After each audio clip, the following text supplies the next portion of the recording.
నిజామాబాద్ జిల్లాలో అఖిలపక్ష పార్టీల ఆధ్వర్యంలో కలెక్టర్ కార్యాలయం వద్ద ధర్నాను నిర్వహించారు. క్రీడా మైదానం, ఇతర ప్రభుత్వ కార్యాలయ స్థలాలను ప్రైవేట్ సంస్థలకు, వ్యక్తులకు అప్పగించే ప్రయత్నాలను తక్షణమే విరమించుకోవాలని డిమాండ్ చేశారు. అనంతరం కలెక్టర్కి వినతి పత్రం అందజేశారు.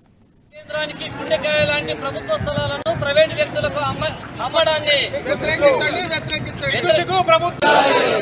పాత కలెక్టరేట్ ఇతర ప్రభుత్వ స్థలాలను ప్రైవేటీకరించడాన్ని వెంటనే ప్రభుత్వ స్థలాలను ప్రైవేటీకరించడాన్ని వెంటనే స్థలాలను కొంతమంది పెట్టుబడిదారులకు, వ్యక్తులకు లేదా రాష్ట్ర ప్రభుత్వంలో ఉండేటటువంటి ప్రజా ప్రతినిధులకు లీజుకి ఇవ్వడానికి ప్రయత్నాలు కొనసాగుతున్నాయి.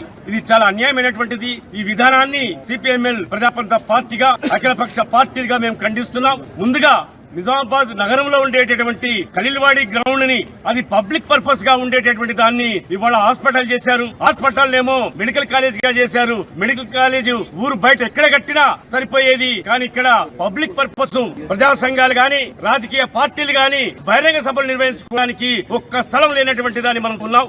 ఇవాళ కొత్త కలెక్టరేట్ కట్టిన తర్వాత పాత కలెక్టరేట్ ఆవరణంతా కూడా ఆ స్థలాలన్నింటినీ కూడా కూలగొట్టి ఇంద్రని